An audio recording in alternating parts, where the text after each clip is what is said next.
Jalan pulang. Jadi bukan salah teman kita yang diam-diam ternyata caper. Bukan salah dia yang ternyata nge-PHP-in kita, ngeharkosin kita. Apa itu harkos? Harapan kosong. Bukan salah dia, bukan salah teman kita. Memang takdirnya mereka berdua. Kita aja yang kegeeran. Terus takdir kita siapa Ustadz? Ada, udah disiapkan 50.000 tahun sebelum Allah menciptakan semesta dan ditulis ulang untuk kedua kalinya 40 hari sebelum ruh ditiupkan ke dalam rahim ibu kita. Itulah kenapa ada selamatan 40 hari, 4 bulan dan seterusnya untuk mendoakan supaya takdir itu mubarak, penuh dengan keberkahan. Jadi udah ditulis sebelum kita lahir, udah ditulis sebelum semesta diciptakan, dan kita punya jodoh kita dan itu yang terbaik dari Allah. La tayasu, la tahzan. Jangan berputus asa, jangan khawatir. Udah ada jodohnya masing-masing, udah ada jatah rezekinya masing-masing.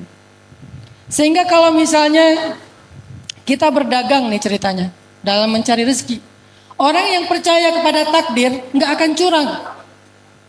Orang yang percaya kepada takdir nggak akan menzolimi hak orang lain, nggak akan mengambil yang bukan haknya. Orang yang percaya kepada takdir, beriman kepada takdir, nggak akan khawatir kalau di jalan itu ada 1000 pedagang yang sama. Kenapa? Sebutir beras pun nggak akan ketukar. Lalu kenapa kita dengki sama teman kita yang mungkin tiba-tiba hari ini rame, besoknya giliran yang lain? Bukankah semuanya watilkal ayyam nudawiluha bainan nas? Bukankah setiap hari itu Allah mempergilirkan di antara manusia? Maka kenapa hasad? Kenapa dengki? Kenapa jadi menggosipi teman kita yang punya kelebihan rezeki dibandingkan kita? Sebutir beras pun gak akan ketukar. Sebutir padi pun gak akan ketukar. Terus kenapa harus mencari yang haram? Kenapa harus menghalangi hak orang lain? Kenapa harus menjelek-jelekan dagangan orang lain? Kenapa harus dengki dan menghina orang lain? Apakah dengan begitu kita merasa bahwa kita akan mendapatkan lebih dari dia? Enggak akan ketukar walaupun kita menghina dia. An-nas kata Nabi, "Law ijtama'u ala ayyadurruk lan yadurruka illa bima kataballahu alaik. Walau ijtama'u ala an yanfa'uk lan yanfa'uka illa bima kataballahu lak." Manusia, kalau mereka berkumpul, pengen nyusahin kamu, pengen menyulitkan kamu, pengen mencelakai kamu, lan yadurruk, mereka nggak akan bisa mencelakai kamu, merugikan kamu walaupun sedikit, illa bima kataballahu alaik, kecuali sesuai dengan apa yang Allah tuliskan atasmu. Jadi kalau ada orang yang semuanya ngejelek-jelekin kita, terus kita kayak jadi insecure, ada nggak ya laki-laki yang mau sama saya? Setiap yang datang belum masuk ke gerbang rumah udah jelek-jelekin sama tetangga. Awas di situ ada anjing galak. Awas mertuanya atau ibunya, ayahnya itu orangnya galak banget. Orang tuanya itu arogan, orang tuanya itu pemarah, temperamen. Awas perempuan itu orangnya nggak bisa dipercaya. Semua manusia menjelek-jelekan kita, lan yadurruk, nggak usah khawatir. Itu tidak akan membuat kita jelek di mata Allah atau di mata orang yang akan menjadi jodoh kita, kecuali dia memang bukan jodoh kita. Nggak ada yang bisa merubah teman-teman. Sehingga ayat ini, hadis-hadis tadi ngajarin orang beriman itu harusnya orang beriman itu punya yang namanya aman, iman aman hasilnya. Karena dia beriman, dia ngerasa aman. Gak merasa terusik, gak merasa khawatir, gak merasa galau. Tidak menjadi orang yang larut dalam humum atau hammun, tidak juga dalam hazanun. Tidak sedih dan tidak khawatir. Kenapa? Karena dia beriman kepada ketetapan Allah. Itulah yang diajarkan surat Hud ayat ke-6. Mustaqarraha wa mustauda'aha, di mana tempat tinggalnya, di mana tempat rezekinya. Kadang-kadang jaraknya jauh. Saya pernah ya dari Bandung ke Cirebon. Satu hari Minggu, udah lama banget saya nggak jalan sama anak-anak. Pas hari itu saya bilang ke anak-anak, yuk kita jalan-jalan yuk. Kemana? Mereka manggil saya Baba. Karena saya dulu kuliah di Mesir, menikah di Mesir, orang Mesir kan suka manggil ayahnya Baba ya. Jadi keikutan lah. Baba kita mau kemana? Kata anak-anak. Kalian mau kemana? Ya udah deh kita ke tempat itu aja yuk, Jam Matahari. Ada di salah satu pinggiran kota Bandung, Jam Matahari. Jadi jamnya itu kalau matahari condong ke satu sisi, dia akan menunjuk ke satu angka. Jam 1 siang, jam 2 siang, kayak gitu. Ya udah yuk, naik aja mobil ke arah Jam Matahari. Pas mau keluar dari tol, anak-anak bilang, aduh udah pernah ya, jadi nggak terlalu seru. Gimana kalau kita ke Ancol aja, arah ke barat. Akhirnya, jadi benar nih ke Ancol, ya lanjutin nggak jadi keluar tol. Baru jalan sebelum sampai Cikampek, mereka bilang, tapi Ancol gitu-gitu aja ya. Gimana kalau kita cari pantai di daerah Indramayu sana? Kayaknya lebih virgin deh, nggak terlalu rame. Akhirnya balik ke kanan, menyusuri Indramayu. Nyari pantai, berhenti nggak ada yang bagus, berhenti nggak ada yang cocok. Akhirnya sampailah sore-sore kita di Cirebon, nyari empal gentong. Kebayang nggak dari Bandung nyari empal gentong ke Cirebon, mutar dulu ke Cikampek, dan dulu belum ada Cipali. Jadi lewat Pantura sampai ke Cirebon. Di Cirebon kita nggak sengaja mampir di sebuah warung yang ada di pinggir jalan. Di antara sekian banyak warung, pas mampir orang yang punya warungnya curhat. Untungnya waktu itu saya belum main sosial media, jadi dia nggak minta foto. Dia curhat. Dan curhatnya untungnya nggak direkam sehingga nggak viral. Dia curhat bilang apa? Ustadz, Pak, waktu itu kan nggak kenal ya. Pak, makasih ya udah mampir. Dari pagi nggak ada yang datang ke warung kami. Akhirnya karena dia curhat, saya nggak tega. Selain saya makan bareng keluarga, saya bungkusin yang banyak supaya dia senang. Maka saya belanja lumayan banyak di situ. Kemudian kita lanjutkan perjalanan sampai di Bandung lagi, udah menjelang tengah malam. Hanya untuk makan empal gentong di Cirebon. Mustaqarraha wa mustauda'aha. Begitulah cara Allah. Pernah juga saya di mall. Di mall itu saya kayak mau lagi keluar dari mall, mau pulang. Tapi salah ngambil jalan keluar. Pas saya salah ngambil jalan keluar, harusnya pintu utara, saya malah ke pintu barat. Saya ngelewatin satu toko di pojok banget. Dia lagi jualan kayak kaos-kaos cowok gitu yang ada tulisan-tulisan tentang sahabat Nabi, kata-kata bijak. Pas saya lewat, ini bagus nih kaosnya. Akhirnya saya belanja di situ. Saya berpikir, tempat dia itu nggak strategis, ada di pojok. Tapi bagaimana cara dia mendapatkan konsumen? Allah mendatangkan konsumen ke tempat dia dengan cara salah milih jalan keluar dari mall. Mustaqarraha wa mustauda'aha. Rezeki kayak gitu. Sering banget saya ngalamin. Saya pernah jalan ke daerah Bengkulu. Ada acara tablik akbar di Bengkulu. Tapi bukan di kota Bengkulunya, agak di pedalaman sekitar 5 jam lah dari kota Bengkulu. Terus pas saya pulang, panitia nanya, Ustadz mau makan di restoran mana? Saya bilang, jangan restoran boleh nggak? Saya pengen makan makanan lokal di warung-warung kecil aja. Saya lebih suka makanan lokal daripada restoran yang udah mewah.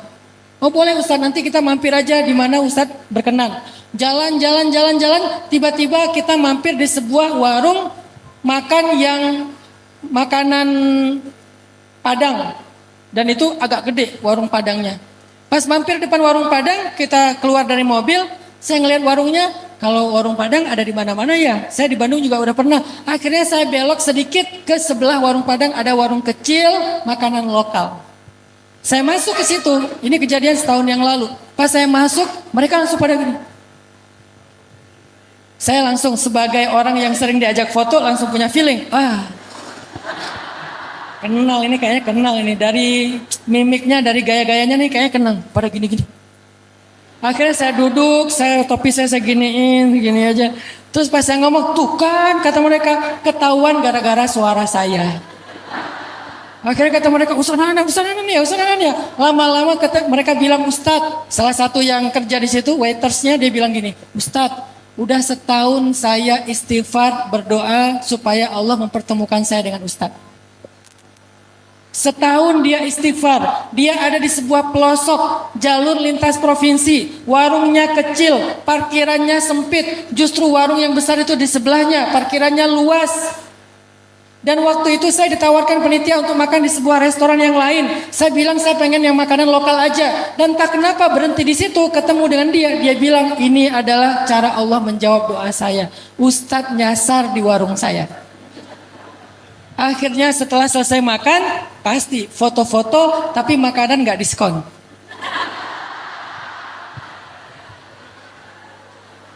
Artinya Allah memperjalankan saya. Subhanalladzi asra, Allah memperjalankan saya karena doa dia, bukan karena kesolehan saya. Dianya yang soleh, doanya yang mustajabah, istighfarnya yang tulus, sehingga Allah perjalankan saya.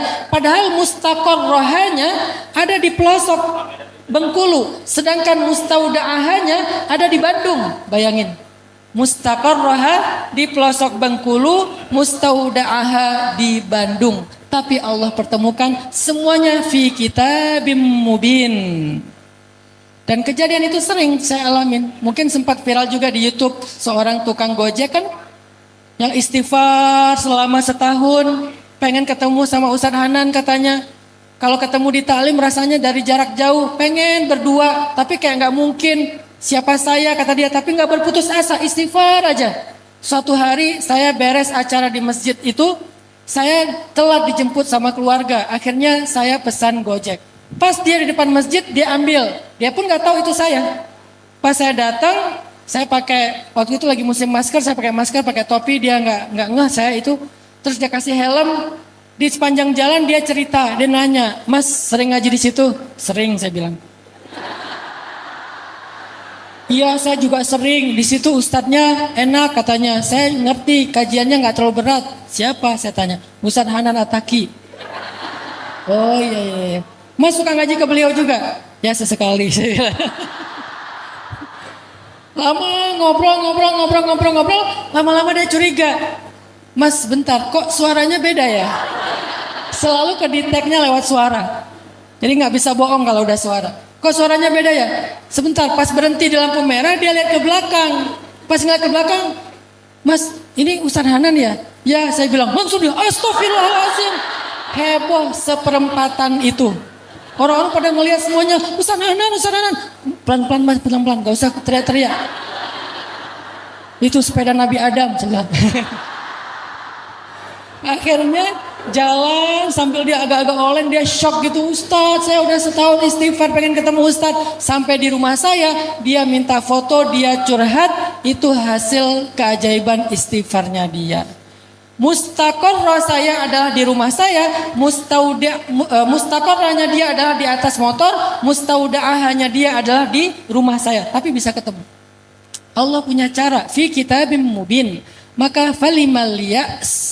Kenapa harus berputus asa? Apa yang bikin kita sering berputus asa, galau, khawatir, bingung?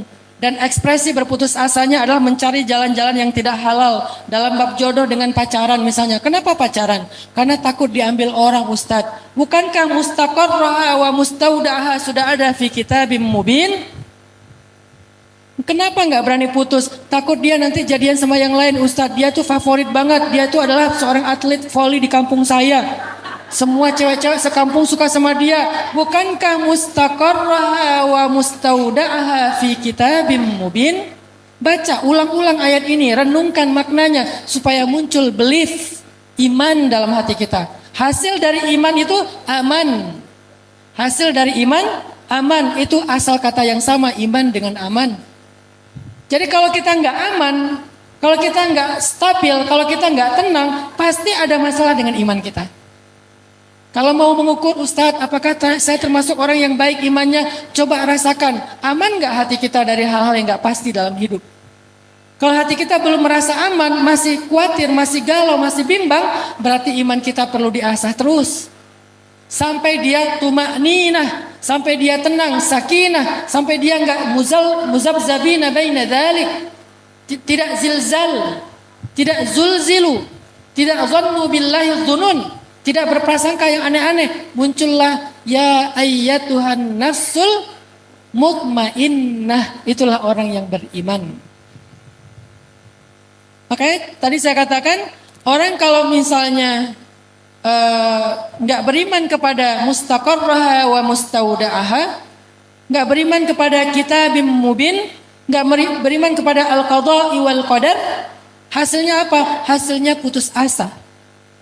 Putus asa itu ekspresinya kalau dalam masalah hubungan, pacaran. Kenapa pacaran? Karena dia berputus asa berharap kepada Allah, akhirnya dia ikhtiarkan sendiri. Akhirnya dia jaga sendiri. Akhirnya dia pegang sendiri hati orang itu. Padahal tidak ada yang mampu memegang hati siapapun. Bahkan hati dirinya. Semuanya ada di antara jemari Allah. Allah yang menggenggam. Yang membolak-balikan hati manusia. Sehingga bahkan kita aja seringkali nggak bisa mengontrol hati kita untuk suka dan tidak suka dengan siapa. Saya ini adalah hasil takdir. Aslinya saya bukan tipe istri saya banget. Istri saya bilang ada 5 tipe laki-laki yang saya amit-amit gak mau sama dia. Kelima-limanya ada di saya. Pertama, karena istri saya orang Jawa, dia takut kalau punya suami orang Sumatera. Beda frekuensi, beda karakter, beda gaya. Ya Allah, jangan orang Sumatera. Saya Sumatera, Aceh pula. Yang ngomongnya itu mungkin karena sekarang alhamdulillah saya udah lama di Jawa Barat, di Sunda. Jadi orang pikir saya orang Bandung, aslinya Aceh. Muka nggak mungkin dibohongin ya. Nggak ada kan muka orang Sunda kayak gini ya. Mata dekok. Jadi dia bilang ya Allah kalau bisa jangan orang Sumatera. Bukan masalah suku, masalah kecocokan, karakter. Pengen yang sefrekuensi lah orang Jawa. Lebih santun, lebih apa. Kalau marah itu dia diem. Kalau orang Sumatera marah ya ngomong aja biar cepat rilis. Tapi orang lain yang kemudian kena mental. Ya Allah jangan orang Sumatera, saya orang Sumatera. Ya Allah kalau bisa dia jangan terlalu warnanya itu agak terang dikit lah. Jangan terlalu dof lah, saya dof. Masya Allah. Yang ketiga ya Allah kalau bisa jangan yang lebih muda dari saya, biar dia lebih dewasa, lebih matang. Saya lebih muda. Walaupun gak jauh-jauh banget. Ya Allah kalau bisa dia jangan ustadz, dia takut. Kalau ustadz pokoknya adalah alasannya. Saya ustadz. Semua kriteria yang dia gak inginkan dari seorang calon suami, 5-5-nya ada di saya. Sehingga pas ketemu saya dia doa, ya Allah jangan yang itu ya Allah. Saya ketemu dia, saya doa, ya Allah yang itu aja ya Allah. Akhirnya jadi, kenapa? Ustadz, doanya lebih mustajabah. Sebetulnya bukan itu. Sebetulnya mustaqarraha wa mustaudaaha. Yang satu di Aceh ujung Sumatera, yang satu di Tuban ujungnya Jawa Timur. Enggak ujung sih. Pokoknya Jawa Timur lah. Karena ujungnya kan Banyuwangi ya. Yang satu di ujung Sumatera, yang satu di ujung Jawa. Mustaqarraha wa mustaudaaha. Ketemunya di Mesir. Kok bisa ketemu di Mesir? Ya gimana Allah? Saya lagi ngantri beli kebab, dia juga ngantri. Pas dapat kebab, punya dia saya ambil. Namanya juga cowok ya. Nih saya kasih rahasia cowok, hati-hati ya. Cowok itu jago acting. Saya ngambil punya dia, kata dia, Mas itu punya saya. Enggak, ini punya saya. Enggak, itu punya saya. Enggak, punya saya. Kan kamu dengan saya sama. Lagi ngantri beli kebab, akhirnya kenalan, akhirnya jadi lanjut. Saya telepon orang tuanya di Tuban. Pak, saya pengen ngelamar anak bapak. Oh, saya terserah anaknya. Kalau anaknya sih setuju Pak, udah oke. Padahal dia juga belum jawab. Alhamdulillah akhirnya selesai. Dipermudah oleh Allah menikahnya pas lagi haji di Mekah. Sebulan persis setelah kejadian musibah tsunami di Aceh, ibu saya meninggal dalam tsunami, keluarga saya banyak yang meninggal dalam tsunami, dan Allah sebulan kemudian mengganti keluarga baru untuk saya dari Jawa. Menikahnya di Masjidil Haram, beres semua rangkaian haji, karena nggak boleh menikah lagi ihram. Udah beres haji semuanya, menikah, istri masih di Mesir, saya di Mekah, ketemu calon mertua saya di sana. Setelah akad baru saya telepon dia, yang kita udah halal. Itu namanya menikah LDRan, menikah online. Jadi artinya, Bapak Ibu teman-teman sekalian, moral of the story, mustaqarraha wa mustaudaha fi kitabim mubin. Allah yang udah mengatur semuanya. Fala tayasu, nggak usah khawatir. La tahzanu, nggak usah khawatir, nggak usah bingung. Serahin aja sama Allah dengan ikhtiar terbaik kita. Kalau gitu kita nggak perlu ikhtiar, Ustaz. Perlu. Kenapa? Ada seorang sahabat bertanya kepada Nabi dalam hadis riwayat Tabrani. Kata dia gini, ya Rasulullah, apakah semua perbuatan kita sudah dicatat dalam takdir? Kata Nabi, ya. Kalau gitu kenapa kita beramal ya Rasulullah? Kata Nabi, beramallah kalian karena segala sesuatu itu dimudahkan kepada apa yang dia lakukan. Jadi ikhtiar bagian dari cara kita untuk meminta kemurahan Allah, mempermudah yang baik-baik bagi kita. Tapi semuanya diatur oleh Allah, tapi kita wajib berikhtiar. Maka jangan berkecil hati kalau kita ikhtiarnya ke barat, jadinya ke timur. Memang mustaudaahnya di timur. Nyari rezekinya ke barat, jadinya di timur. Nyari jodohnya ke barat, jadinya di timur. Gak apa-apa, yang penting ikhtiar. Gak apa-apa kita salah arah, tetapi Allah akan menghargai setiap langkah kita. Gak apa-apa kita salah arah. Kita berikhtiarnya ke kanan, ternyata rezeki kita ada di sebelah kiri. Kita ikhtiarnya ke belakang, ternyata rezeki kita di depan. Gak masalah kalau kita salah arah dalam melangkah, yang pasti Allah menghargai setiap langkah-langkah kita fisabilillah. Mustaqarraha wa mustauda'aha.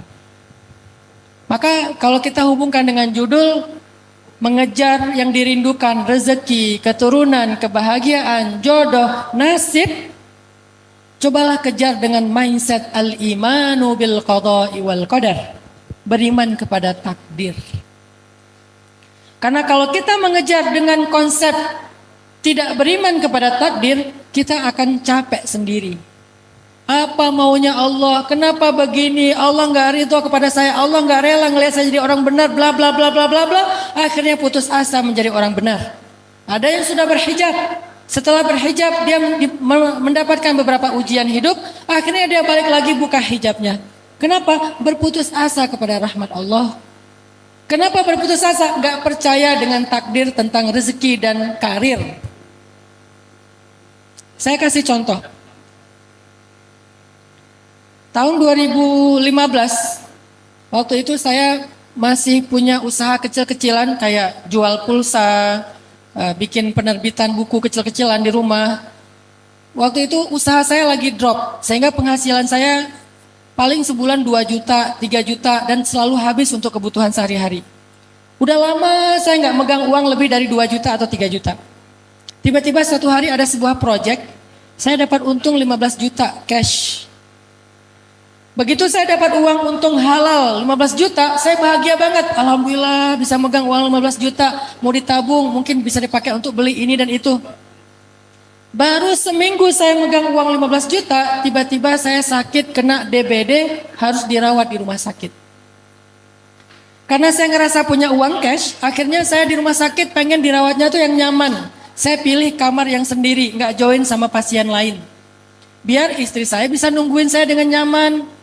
Biar dia nggak akan sakit setelah ngejagain saya. Ada sofa bed buat dia istirahat. Ada kulkas buat nyimpanin makanan buat dia. Yang nyaman lah walaupun sedang sakit. Supaya istri saya bisa ngerawat saya dengan baik. Setelah beberapa hari dirawat di rumah sakit, saya dibolehkan pulang udah sembuh. Bayarlah tebusan biaya rumah sakit persis 15 juta. Sampai di rumah saya ngelamun aja. Masya Allah, Allah baik banget. Kenapa saya bilang Allah baik banget? Allah tahu seminggu lagi saya mau butuh uang 15 juta untuk berobat di rumah sakit. Karena sakit saya DBD itu udah ditulis di dalam takdir 50 ribu tahun yang lalu. Allah tahu itu, maka untuk memudahkan saya, Allah kasih saya bekal 15 juta dengan satu proyek untuk berobat. Betapa baiknya Allah. Ini orang yang beriman kepada takdir. Kalau orang gak beriman kepada takdir, ngomongnya beda. Apa maumu ya Allah? Kayaknya engkau gak senang ya ngelihat saya happy sebentar. baru dikasih rezeki 15 juta seminggu, kenapa sih diambil lagi? Tega banget Allah sama saya, Allah zalim sama saya, apa yang kurang dari saya, bla bla bla. Wa tazunnuna billahi dzunun, dan kalian berprasangka kepada Allah dengan banyak prasangka yang enggak baik. Kenapa? Karena kalian lupa kepada semua itu ketetapan Allah. Allah tahu seminggu lagi saya mau sakit, makanya Allah kasih, Hanan, nih uang 15 juta buat berobat ya. Seandainya saya bisa mendengar wahyu, saya nggak akan salah paham.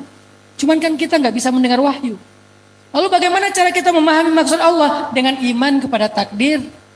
Kalau enggak kita akan salah paham, ngira Allah itu jahat banget. Ngasih uang 15 juta baru seminggu diambil lagi. Bukan diambil, emang uangnya buat berobat. Uang itu bukan untuk beli motor. Uang itu bukan buat ditabung. Uang itu bukan hak saya. Uang itu adalah anugerah Allah. Karena Allah tahu saya butuh uang 15 juta untuk berobat seminggu lagi. Jadi Allah itu lagi nolongin saya atau lagi jahat sama saya? Lagi nolongin saya. Itulah angle orang yang beriman kepada takdir. Tapi angle orang yang salah paham kepada takdir, yai'as wa yusi'udzan billah, dia berputus asa, dia berburuk sangka kepada Allah, dan itu awal dari keluh kesah hidupnya. Akhirnya dia putus asa, dia bilang, Allah nggak rela saya jadi orang benar nih kayaknya. Susah payah saya sabar cari rezeki yang halal, sekali-kalinya dapat 15 juta, baru seminggu udah diambil lagi. Kayaknya saya harus balik lagi kayak dulu cari rezeki yang tidak halal. Itu orang yang berputus asa. Sehingga Rasulullah SAW dalam hadis riwayat Tabrani juga pernah bilang gini, ini hadisnya sahih, kata Nabi, Al-imanu bil qada'i wal qadar yuzilul hamma wal hazan. Iman kepada takdir akan menghilangkan al-hamma wal hazan. Apa itu al-ham? Al-ham itu artinya rasa sedih, trauma, luka, long grieving process, berlarut-larut dalam kesedihan di masa lalu. Itu namanya al-ham, humum. Sedangkan al-hazan, rasa khawatir, rasa bingung, rasa takut, rasa galau, rasa bimbang tentang masa depan. Itu namanya al-hazan. Maka orang yang beriman kepada takdir akan sembuh luka masa lalunya, akan tenang menjalani masa depannya. Yuzilul hamma wal hazan. Itulah kenapa kita diwajibkan beriman kepada rukun iman yang keenam ini, al-imanu bil qada'i wal qadar. Wajib kita beriman. Kalau enggak, maka cacatlah iman kita. Dan itu enggak bisa dipisah-pisah, beda sama rukun Islam. Rukun Islam kalau ada yang kita nggak bisa amalkan, maka dimaafkan. Misalnya kita nggak bisa haji karena emang nggak mampu. Kita nggak berzakat karena tidak memiliki kelebihan rezeki. Tidak sampai nisab, tidak sampai haul dan seterusnya. Oke, itu rukun Islam. Tapi rukun iman nggak ada satupun yang boleh kita tolak. Semuanya kita ambil. Dan kalau kita kaitkan dengan sifat wajib bagi Allah yang 20, Allah itu kudrat, iradat, ilmun. Allah tahu, Allah mampu, Allah mau. Jadi nggak ada satupun yang terjadi di luar Allah tahu, di luar Allah mampu, di luar Allah mau.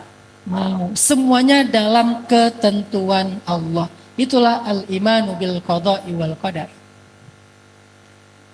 Sehingga la tahzanu teman-teman tentang jodoh. Jangan khawatir. Ustadz, umur saya udah 27 tahun. Perempuan.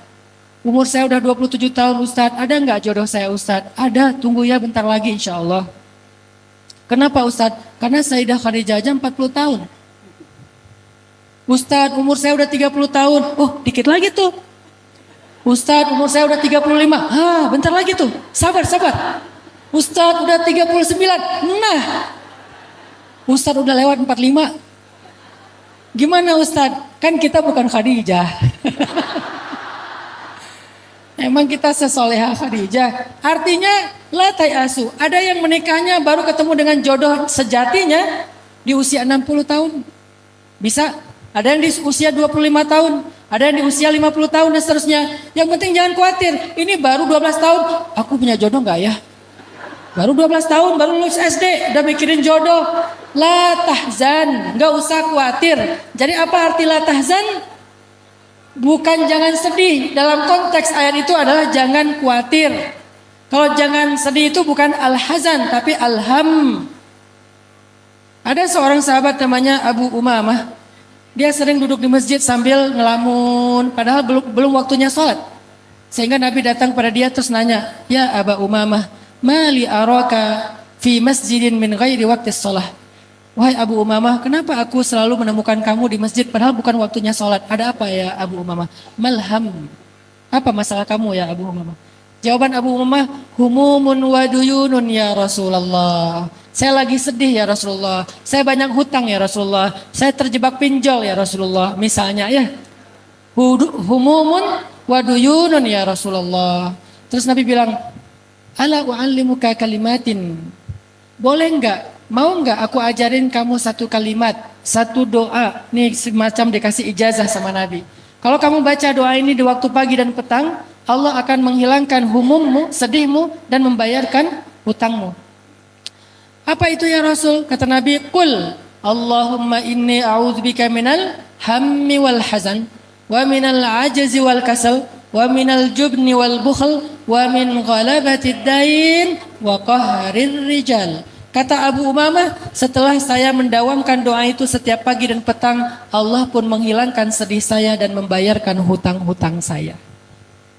Artinya apa?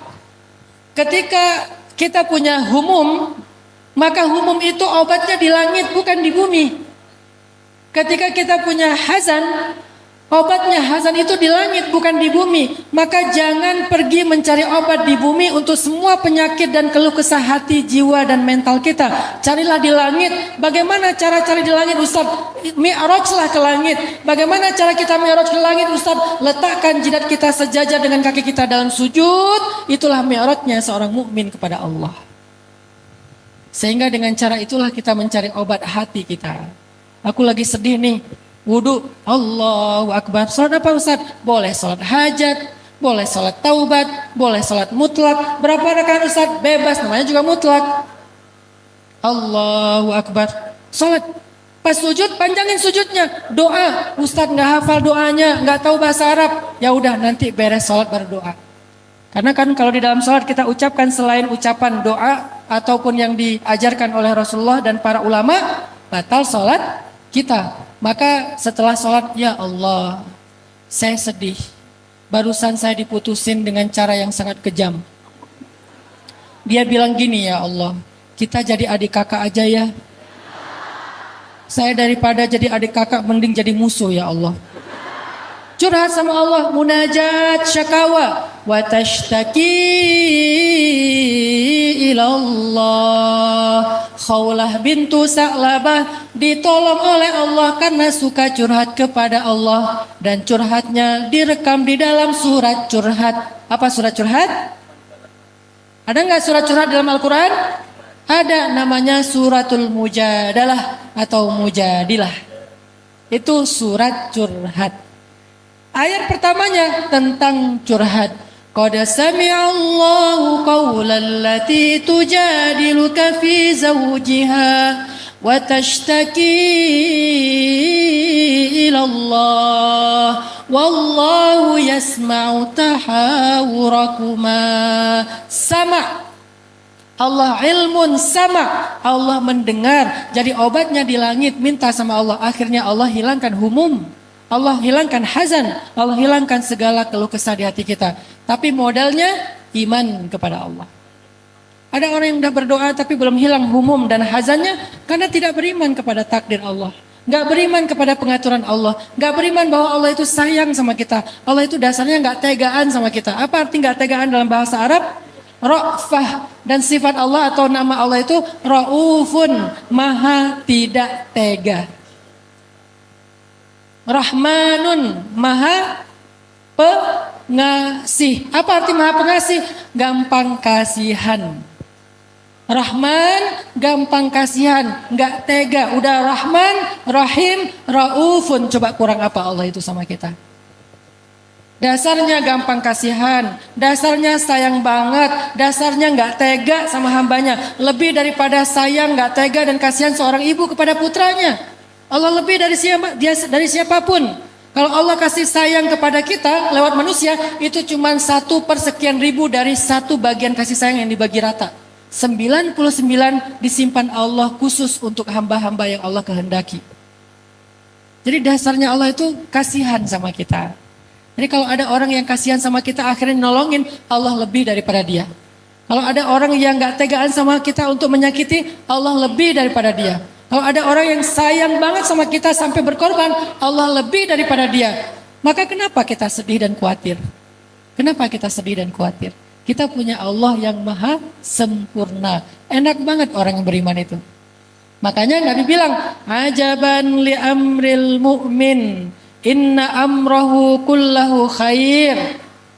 Mukmin itu menakjubkan, mukmin itu hebat banget, mukmin itu keren banget. Semua urusannya baik, semua urusannya baik. In asabathu sarra syakara fakana khairan lah, wa in asabathu dharra sabara fakana khairan lah, wa laysa dzalika li ahadin illa lil mu'min. Kalau dia dapat nikmat, dia bersyukur, itu kebaikan buat dia. La in syakartum la azidannakum.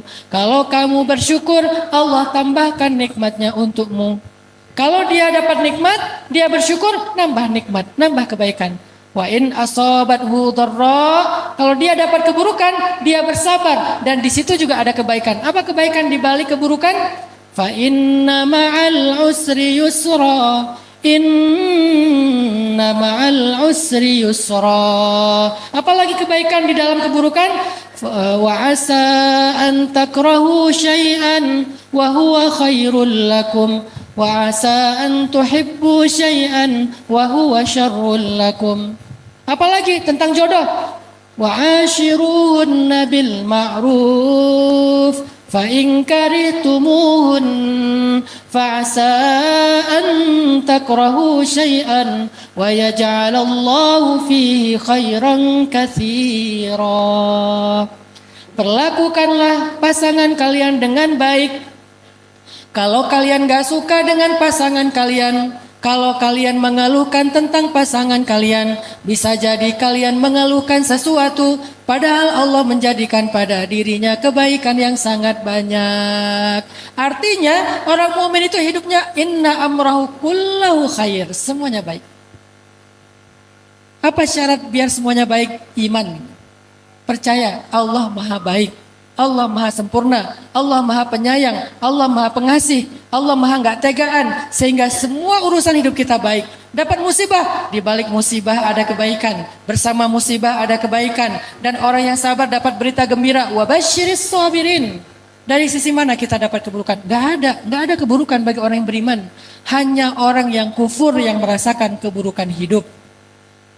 Semakin besar kekufurannya, semakin besar keluh kesah hidupnya. Semakin besar imannya, semakin besar bahagianya.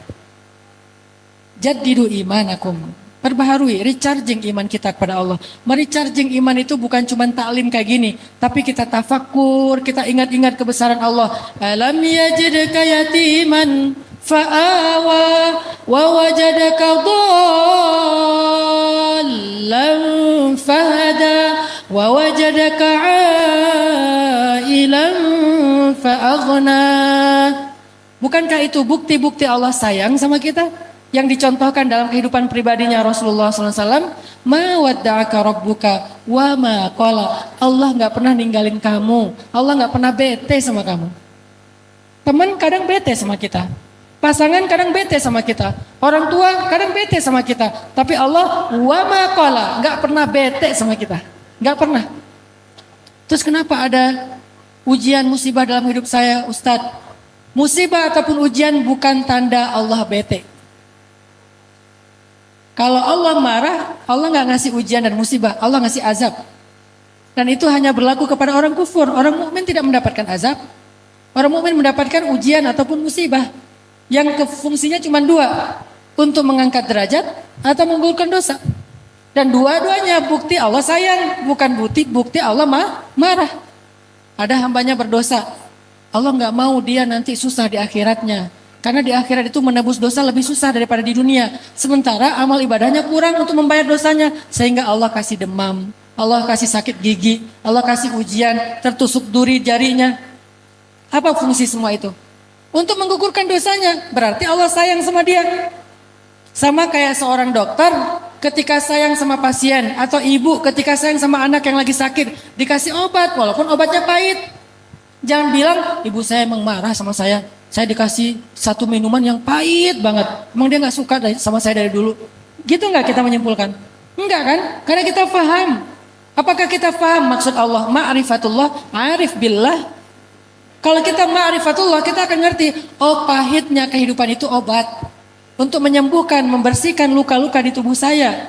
Di dalam spiritual saya. Jadi Allah nggak pernah qala, nggak pernah benci, nggak pernah marah, nggak pernah bete sama kita. Ma wadda'aka rabbuka wa ma qala. Allah nggak pernah nge-live kamu, unfollow kamu, unfriend kamu, ninggalin kamu sendiri, apalagi bete sama kamu. Allah nggak pernah.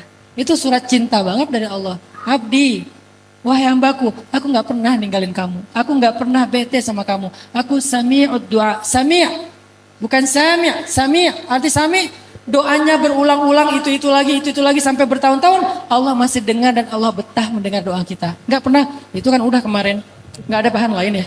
Nggak pernah kayak gitu. Sami'ud du'a, betah banget dengerin doa kita. Kita tuh harusnya beruntung banget teman-teman punya Rabb, punya Allah yang maha sempurna. Falimal ya's wal hazan. Kenapa harus berputus asa dan khawatir? Semoga ayat ke-6 surat Hud bisa menjadi bahan renungan kita ketika iman lagi drop, ketika lagi galau. Ingat-ingat materi hari ini, coba tadabbur lagi, tafakur lagi. Oh itu maksudnya, sehingga dalam masalah jodoh, rezeki, apapun dalam hidup kita, ingat mustaqarraha wa mustauda'aha fi kitabim mubin. Semuanya diatur oleh Allah dan Allah itu Rahmanun, Rahimun, Raufun. Sekurang-kurangnya 3 nama yang mulia itu. Barakallahu fikum, wallahul muwafiq ila aqwamit thoriq. Wassalamualaikum warahmatullahi wabarakatuh.